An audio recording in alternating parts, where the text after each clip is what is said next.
Hey guys, TYT Sports and ROTOWIRE bring you the NFL Divisional Playoffs gambling preview. Chris Liss, managing editor of ROTOWIRE, Ben Mankiewicz.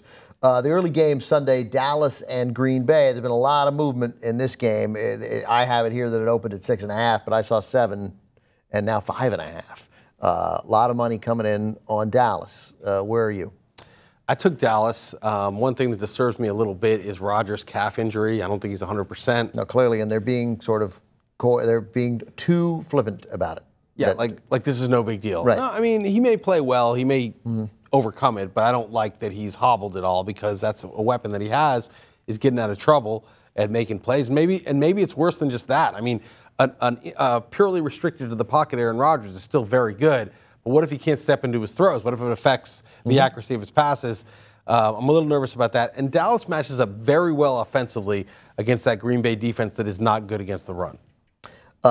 Because Dallas can run the ball so effectively. Because they're massive offensive line and because Murray is so good. Yeah, and they're a great running team. And I think, their offense can be their defense a little bit. This is what happened to them this year. Their D is not quite as bad as it was last year, but it's not good.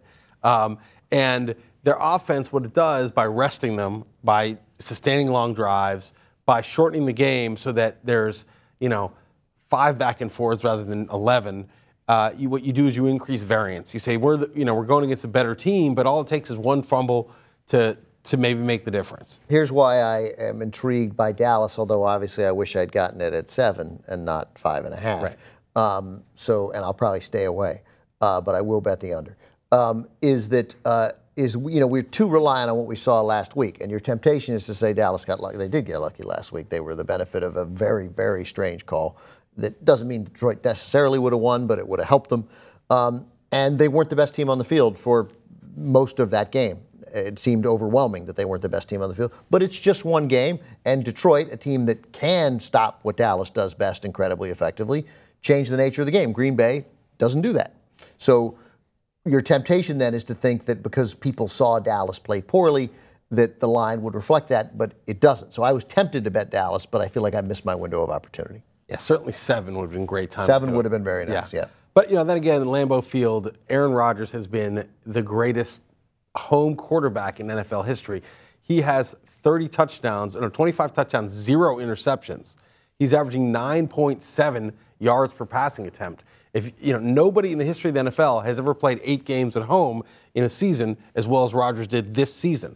Bear in mind, before Seattle achieved this playoff dominance at home, the place nobody wanted to play in the playoffs was Lambeau. Until the Giants beat them twice. All right. Real interesting thing, very quick before we go about the money line in this game. 80%, 79% on Dallas. Every other game, much more evenly split. New England, even though they're the favorite, at 53-47 on the money line. 51-49 Carolina on the money line because it's so attractive. Some people can't stay away. Denver, which is almost the same line, 58-42. But everybody saying, no, Dallas is going to win. They clearly bettors feel like they have a chance. And it's the Cowboys, and people love betting the Cowboys. Yeah, I mean, also, money line, I would think people like underdogs. Who the hell wants to risk 4-1? I mean, I know, I'm always puzzled by that, except unless it's part of a tease of just money line bets. Real quick, the over-under opened to 53, 52.5. I like the under in this game because I think Dallas will try to shorten the game. Yeah, I probably agree with that. All right, last game on Sunday, Indianapolis at Denver. Nothing's really changed here. It opened at 7. It's 7. Denver is 7, although I think I also have this at 7.5. And I like the Colts in this game. I like the Colts too, and I'll tell you why. Maybe it's the same reason you do. Maybe it's another reason. I think Denver should try to put the pedal down and blow them out. I think they need to get Peyton Manning involved early, no huddle, score points rapidly, destroy that Colts defense, destroy and crush the spirit of Andrew Luck before he can get going. I think instead John Fox is going to say, wow, you can really run on the Colts defense. Let's C.J. Anderson be featured. And they're going to be up 17-7. Right. And they're going to run the ball and punt a couple times. And then it's going to be suddenly 20-7. And it's going to be 20-14. And there's going to be a minute and a half left and suddenly Andrew Luck's going to have the ball. And it's 20-17. You're like, he's down 23-17. What just happened? Right. Yeah. And you're going to say, uh-oh. And Denver may still win because it'll be some tall order that he has to march down the field against a very good Denver defense, and he may not get it done. But I just don't like the coaching of Denver. I think they're going to be too conservative. And I think I don't think you can take Denver, given that, because as soon as you said Denver ought to put the pedal to the metal and blow them out, I'm like, yeah, and then it'll be 14-0, and they'll be like, okay, we're good. Yeah, we're good. Take it easy. You know, last year they were doing that. I mean, they were letting Peyton Manning open it up in the first half of this year too. There's also something wrong with Peyton Manning. He has not looked the same. Yeah. 53. It opened at 54. Now 53. Under. This one's my strongest. I'd go under in every game except even in Carolina, Seattle, which is just 39.5. All right, thanks, guys.